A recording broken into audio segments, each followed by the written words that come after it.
Metroid Prime was an unexpected masterpiece when it dropped in November of 2002. Before its release, most Metroid fans didn't think this game would be very good. While Nintendo desperately tried to market it as a first-person adventure, it came off as more of a generic shooting game desperately trying to ride on the coattails of that genre's success. It didn't help that it was being developed by an untested subsidiary team based in Austin, Texas, that had no hand in the development of the previous games in the series, and frankly seemed to have no clue what they were doing. But to everyone's surprise, Retro Studios managed to pull off an incredible game that gracefully combined the game design of Super Metroid with the best graphics, gameplay, and soundtrack the GameCube could offer. It was immediately clear that they put a serious amount of muscle into this game, and it paid off. Had Metroid Prime flopped, the series probably would have disappeared for another decade, but now there was no doubt that players would want a sequel. This left Retro Studios with the unenviable task of deciding exactly how to make a sequel to a game like Metroid Prime. The first game had a troubled development to say the least, but at least they went into it with a clear goal: make Super Metroid again, but in 3D. Having achieved this, what direction would they go next? A great sequel needs to maintain all the qualities that made the first game successful while innovating enough to stand apart from it and push the concept further. There are so many ways they can go wrong if not handled carefully, not to mention you have to meet the sky-high expectations of gamers all over the world. Their original plan of attack was to make the new game all take place on a creepy AI-controlled spaceship with a heavy focus on both co-op and competitive multiplayer game modes. But perhaps fearing that this was a step too far that would anger the Metroid fanbase, they scrapped this concept and moved the game to a planet, which they called Aether. To make the game distinct from the first, they decided to make this planet split between a light and dark dimension, kind of like a Link to the Past. With that settled, they got to work.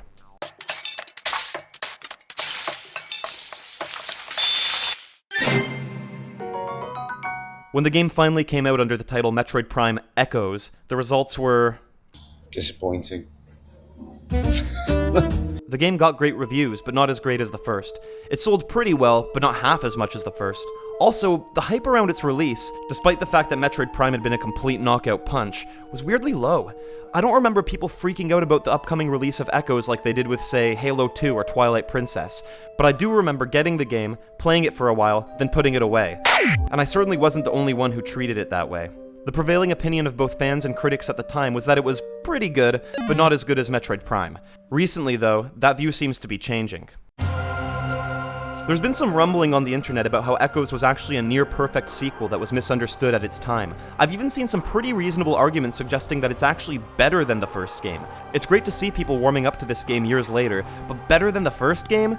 That seemed like a pretty bold claim to me. I was curious where I would stand on this topic, and there was only one way to find out.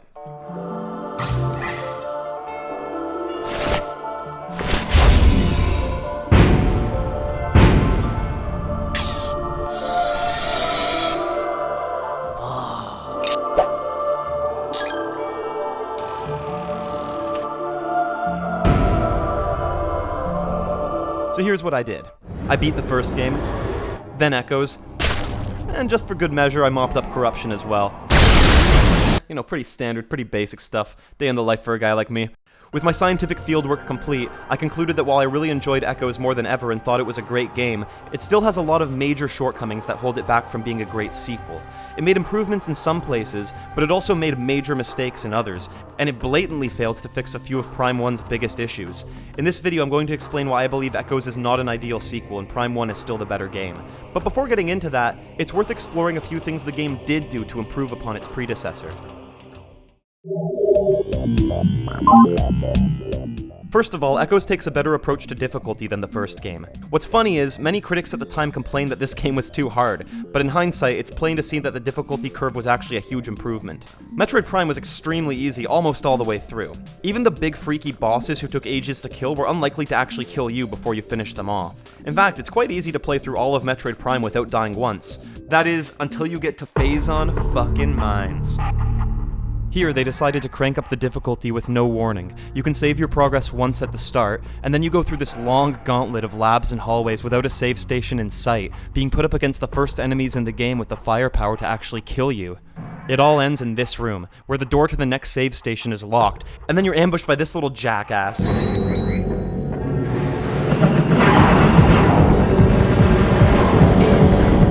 When you shoot it, nothing happens, it's unclear how to fight it, and there's no way to scan it to gather information because it's cloaked. Unlike all the bosses you fought so far, which are big and slow, this thing is small and fast. You can get killed by this thing without even having a chance of knowing how to damage it. Hell, I still don't know how to damage this little motherfucker. And in a game where you've never been challenged like this before, the sudden need to think on your feet and improvise catches you entirely off guard. It's easy to die in this room, and assuming you've been scanning all the computers in the mines, death here means you may have to replay a good 40 minutes of the game, not even knowing if this little shitbird will just kill you again at the end of it. Then the Omega Pirate is even harder, but this makes Ridley and the final boss feel way too easy. All in all, the game jumps around way too much with its difficulty. Prime 2 is much more consistent in this regard.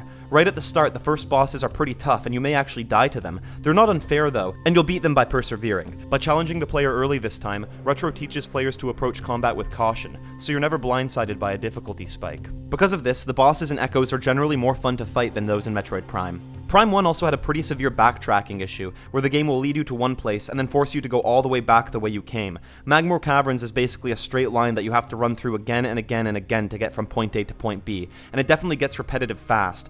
And don't even get me started on what happens if you go into the Frigate Orpheon without the gravity suit. Echoes mostly overcomes this whole problem by going with a radial map, where areas are arranged in a circle around a central temple, and are also directly connected to each other at the sides. Rather than running through the same hallways 1,000 times, there's usually a new way to connect to each region as you progress, which is good. I'd also add that the enemy AI is better as well, and combat is generally more intense in Echoes. Echoes also brings back the screw attack, which is awesome. And the pause menu is composed of these nodes connected by some sort of goo, and I think that's pretty cool. Oh, and this section wouldn't be complete without talking about the multiplayer mode, which was actually sick.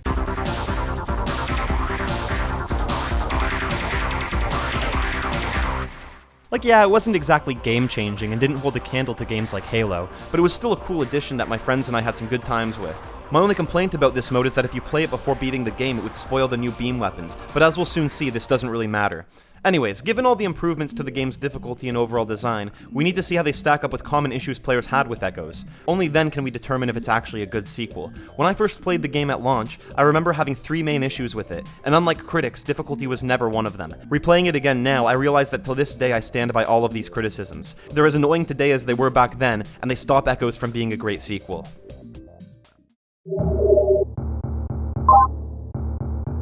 Metroid games are designed around upgrades. Many of them, such as the grapple hook, morph ball, x-ray visor, etc., are entirely situational. But an upgrade to your beam weapon really kicks things up a notch, because in addition to granting access to new areas, they also make every single shot you take more powerful. This makes them the granddaddy of upgrades, because they both open the way forward and make you stronger, changing the way the game feels to play for the better. They're always incredibly satisfying to get, and they're typically spread evenly throughout the game, so that you get a cool new one right as the honeymoon stage is ending with the one you've been using. In Super Metroid, the Spazer allows you to have more freedom of aiming, the Ice Beam allows you to freeze enemies, the Wave Beam allows you to shoot through walls, then the Plasma Beam just cranks up your damage to the max. These items are spread evenly throughout the game. Prime 1 followed this tradition of having 3 cool new beams that you unlock evenly throughout the game, and by the time you get the Plasma Beam in this one, you feel like a fucking beast. Echoes takes a totally different approach. It has 3 new beams, the Dark Beam, Light Beam, and Annihilator Beam, which sucks ass, but we'll get to that shortly. 2 of these, the Dark and Light Beam, both appear at around the 15% mark of the game, and then you don't get the Annihilator Beam until basically the very end of the game. This is a problem because there's a huge gap in the body of the game where you're not getting any new big upgrades to your main attack, and the upgrades that you do get in this section, like the Spider Ball, Boost Ball, Grapple Hook, etc., are all carried over from Prime 1. Aside from the screw attack, there's not much new to see here, and the only upgrades unique to Echoes are bookended both at the start, where they have lots of time to get stale, and at the end, where you don't have much time left to use them. But Retro actually did this for a reason, and it wasn't because they forgot how to design a Metroid game. They were going for an experimental new approach. They needed you to get both the Dark Beam and the Light Beam early because these 2 weapons working in harmony is a core game mechanic. Once you get both of them, you're shown this message.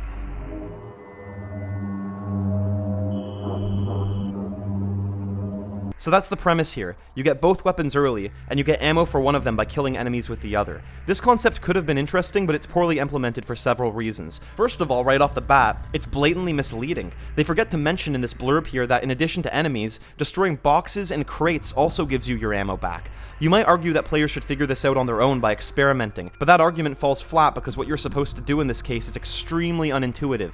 You have powerful weapons with limited ammo, so the last thing that any rational player would think to do is waste that ammo by shooting a box. Most players would switch to the power beam to destroy boxes. In doing so, they'll never get their ammo back at a steady rate, and will end up getting frustrated and turning the game off. I remember when I first got the game, I always felt like I was low on ammo, and it's probably because I never thought to shoot a box with the light beam, because why the fuck would I? They really should have pointed out that you can shoot boxes and crates to get your ammo back, but frankly, even if they did, I don't think the system would work. Why? Well, sure, I'm not running out of ammo anymore, but there's a bigger problem here. What's the point of this if it doesn't make the game more enjoyable to play? Nobody ever complained about beams having infinite ammo in the past, so adding this limitation needed to lead to some improvement in the gameplay to be worth it. I can think of a few ways ammo might have been used to improve a game like this. For example, to add suspense built on the fear of running out, increase the challenge in an engaging way, make combat more interesting.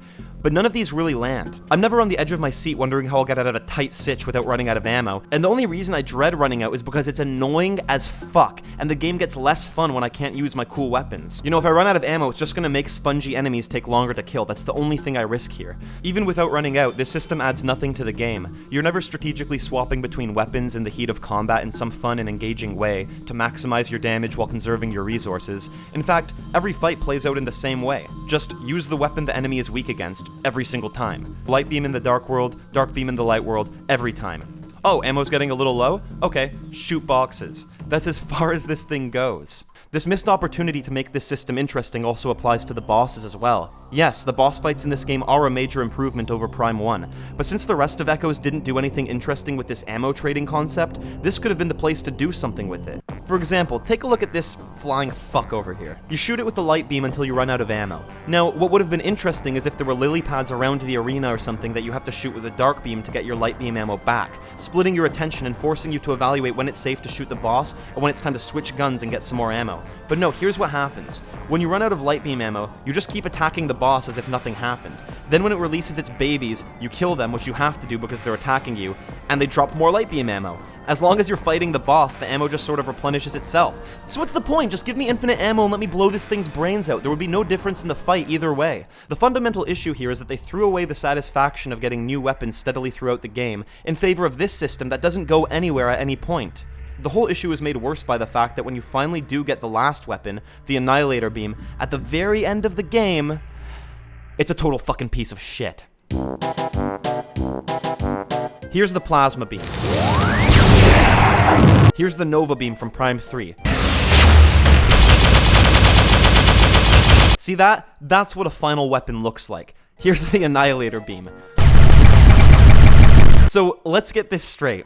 After starving you of beam upgrades the entire game, you get this. Aside from looking like a funhouse stapled to Samus's arm, it's also completely useless. First of all, it simply doesn't deal enough damage to be satisfying. I can kill the enemies just as well with the other beams, but more importantly, a shot from this thing uses ammo from both beams. The last weapon in a Metroid game should empower you and break restrictions, not feel restrictive to use. On top of feeling disgusting to shoot as you watch all your ammo get flushed down the drain, the Annihilator Beam also breaks the entire premise of the game. The whole idea is that when you're low on ammo for one weapon, you use ammo for the other to get it back. This means the worst thing that can happen, the number one thing the player wants to avoid, is running out of ammo for both beams, because then there's no reliable way to get any ammo back. But the Annihilator Beam drains both simultaneously, and guess what? Guess what?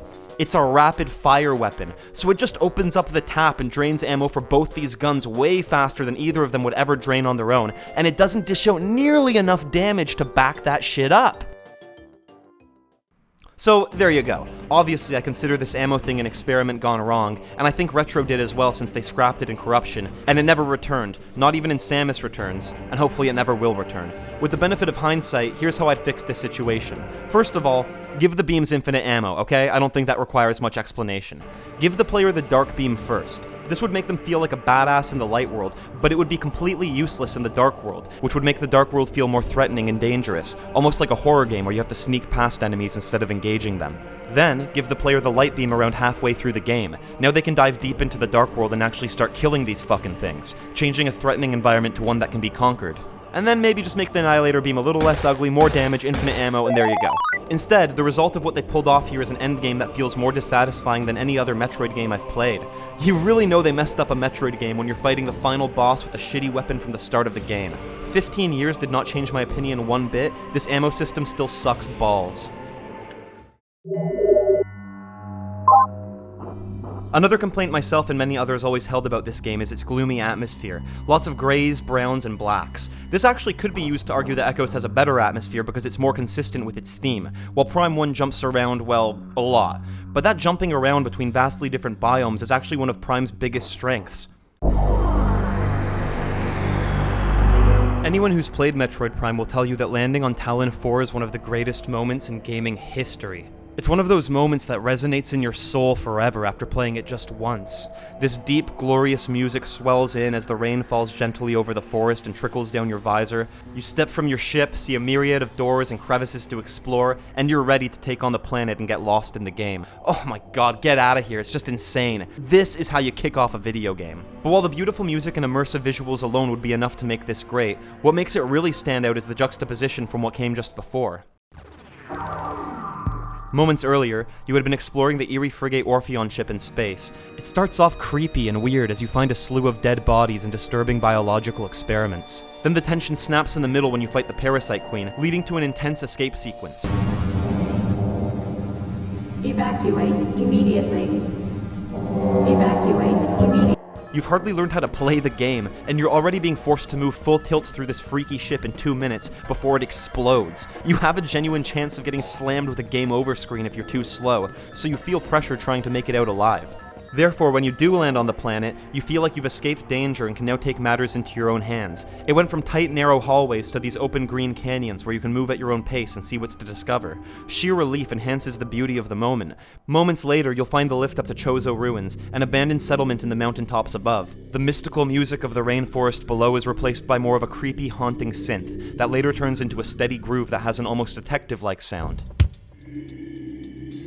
Like you're putting together the pieces of a long-dead mystery, reading the clues left behind by the ancient Chozo who lived here. In the first hour, Prime hits you with a creepy ship, a lush jungle paradise, and a ruined civilization on the arid cliffs above it. But rather than come off as weird or rushed, this bombardment of things to see and discover keeps the player engaged, and leaves them wondering what they're gonna see next. Vendrana Drifts will take your breath away with its wistful, peaceful music and falling snow.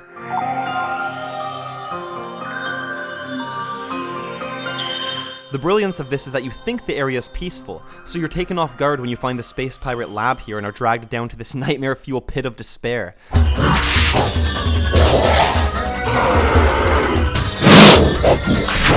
This contrast in turn makes the space pirates feel like more of a threat.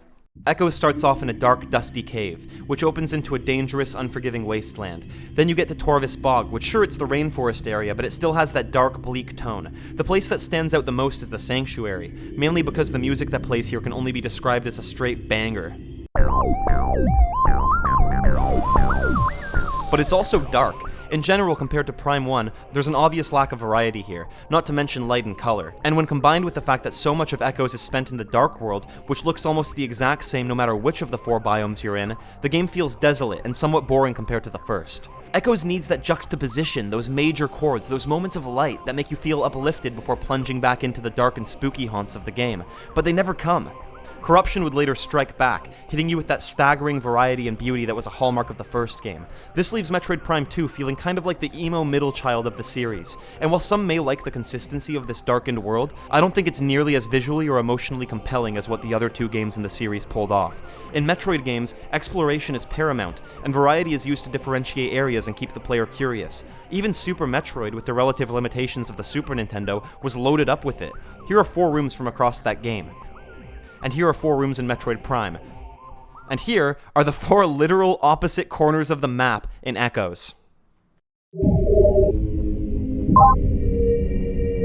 So, if the game is going to rely so much on this dark, bleak theme, then the Dark World, Light World concept has to do some heavy lifting to make the game exciting. Sure, it looks samey, but is the Dark World fun to play? It's a tried and true concept seen in games like A Link to the Past, Axiom Verge 2, Guacamelee, and probably about 100 million other titles that are skipping my mind at the moment. So how was it implemented here? Well, the thing I like the most about the Dark World in Echoes is just the narrative concept behind it. The bad guys in this game, known as the Ing, just ravaged this planet, forcing the native Luminoth species into hibernation. You can't help but feel bad for these little guys when you see how there's only one left awake, and his entire species is on the brink of extinction. So when you go to the Dark World, you really feel like you're taking the fight back to the Ing, coming in with guns blazing to show those little fuckducks that they can't just take whatever they want without a fight. And I like that. Aside from that, though, I can't say I'm the biggest fan of the Dark World. There is, of course, the obvious reason that the Light World is already pretty dark and bland. I'm not saying the Dark World should have had more variety, because the whole point is that it's a soulless and lifeless place, but visually it's just not a welcome sight in an already dimly lit game. Maybe the solution would have been to make the Light World a bit more lush. Another complaint I have about the Dark World is the exact same thing many people don't like about Metroid Prime 1. It's crazy! One of the biggest complaints people have with Prime 1 is this backtracking issue. They point out how the run through Magmoor Caverns is just the same path over and over, and you're not exploring or seeing anything new, you're just mindlessly going through the motions to get it over with as fast as possible. Well hey, that's exactly what you do in the Dark World. Since you take damage everywhere you go, it leads to just shooting bubbles and jogging from one to the next. Most of the time I'm in here, I'm pretty keen to get out, so the entire Dark World for me, half the game, basically feels like one big Magmoor Caverns run. It does have a few standout moments and some cool puzzles, and it's totally rad to expand a bubble with the light beam and watch all the things that get caught inside get blown to bits. But there are definitely a lot of times where you're just running to the next portal, ignoring all enemies because they take way too long to kill and will only cost resources and time that you'd be better off spending elsewhere. The Dark World areas don't really stand out much from their Light World counterparts, and if anything, they're just slightly annoying to navigate around. There's not really much more I can say here beyond the fact that I simply don't like these areas, and I find them tedious, but I don't think I'm even nearly alone on that hill. Honestly, booting up Prime 3 and seeing Norian just put the biggest smile on my face after 20 hours of this shit. So, we've seen how the game makes some clear improvements, and we've seen how it has clear drawbacks of its own. This makes it come very much down to opinion when determining if it's better or worse than the first. It's a subjective matter. But, if I have to add just one more jab in favor of my argument, that Prime 2 was a weak sequel, I have to mention a major issue with the first game that they absolutely needed to fix, totally could have fixed, was well known at the time, but for some inexplicable reason, they didn't. Beyond all other issues, one of Metroid Prime's biggest blunders was the way it handled this fetch quest at the end. After clearing the game and getting all the upgrades, players can't proceed to the final boss until they've collected all 12 Chozo artifacts. There are vague clues as to where they are, but it's safe to say they're the most well-hidden collectibles in the game, and the player isn't likely to have stumbled upon more than maybe 4 or 5 of those puppies during their playthrough. This forces the player to go back and spend a serious period of time meandering through the entire world collecting these things. This padding BS kills the game's pacing going into the end, and it was widely criticized even when the game was first launched. There was always a clear solution to this. Keep the artifacts in the game, keep them hidden in the exact same spots, keep the clues, but make them optional. Players who like sniffing through the world solving riddles and finding the artifacts can do so, while those who don't can go ahead and beat the game as soon as they get the Phazon suit from the mines. Not only would this give players a choice, but it would also make finding the artifacts more rewarding for those who choose to do so, because they know that they're taking it upon themselves to seek them out. The reward for finding all of the artifacts should have been to take your power beam and transform it into a big fucking gun.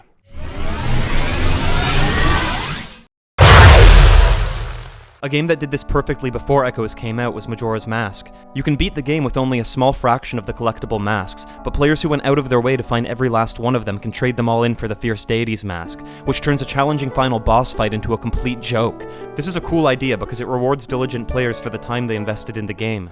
So, given the fact that this ending was so criticized even back in 2002, and given the fact that Wind Waker was also heavily criticized for doing the exact same shit the following year, and that clear solutions exist and have been well implemented by Nintendo before, what did Echoes do? Did they avoid doing this again? Did they respond to the feedback? No. They doubled down.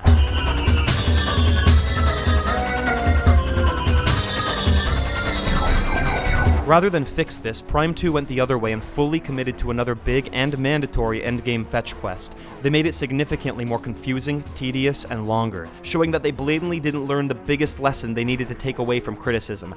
Like the artifacts, there are now 8 Dark World keys needed to open a final gate at the end, but each key can only be found by first finding the dead body of the Luminoth warrior who hid it. If you're the sort of player who doesn't scan every little thing, then you're punished heavily for it, since not scanning one of these dead bodies means you're going to be missing a vital clue to find the corresponding key. Using the shrine clues to find the bodies, then parsing through your pause menu to use the body clues to find the actual keys is complex. It is kind of cool to see the last words of these Luminoth warriors who died fighting, but aside from that, this is just ridiculous. This can honestly take hours, and it is blatantly, without any room for any argument whatsoever, way worse than the fetch quest in the first game. Kinda weird. Obviously, the question of whether Metroid Prime 2 was better than the first game comes down to preference. Players in particular who are looking for a challenge in tough, engaging boss fights might find more to like here. But for me, it's not even close. Till this day, even coming back years later, I simply have more fun with Prime 1. The world is much more engaging to explore, the upgrades are more exciting to find, and even the lore is more interesting, not to mention the jaw-dropping atmosphere. The sequel simply didn't innovate enough on top of that foundation. It did fix some issues that Metroid Prime had, but it also introduced new problems and failed to address others. For every step Echoes took forward, it took 2 back. Now, let's be clear. All 3 of these games deserve to be framed in the Louvre. There's not a single bad Metroid Prime game, but they shouldn't do it like this. It should be more like this. Yes. Metroid Prime Echoes has always been the underdog, and it's great to see people coming back to this game and appreciating it the way it deserves to be appreciated, and loving it the way any Metroid game deserves to be loved. But saying that this is better than the first game, or that it's a perfect or ideal sequel, is a stretch. I see it as more of an experimental sequel to a great game that didn't quite stick the landing. Anyways, thank you all for watching, and have a good night. Or day. Oh, and here's to hoping Metroid Prime 4 doesn't bring back this beam ammo crap. Cheers.